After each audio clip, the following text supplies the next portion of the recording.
How to fix Shopee no cash on delivery available?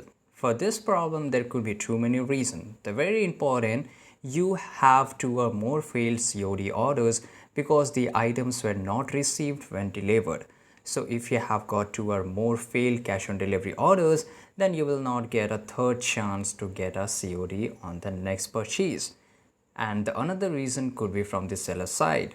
So there are too many products and there are so many sellers where they don't allow cash on delivery orders, right? For example, if I just go and click checkout on both of this product, cash on delivery is allowed. So let me show you. So here the third reason could be, if you just go to the payment option, make sure you just select cash on delivery, because in the payment method there are too many methods to pay, right? So if you have not selected cash on delivery, you will never get cash on delivery.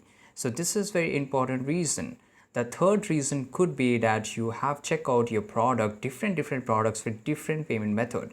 So make sure whenever you are going to check out for any one product or too many products at one point of time, make sure you go to the payment option and select cash on delivery. Then only you will be available, or then only you have a chance to get a COD.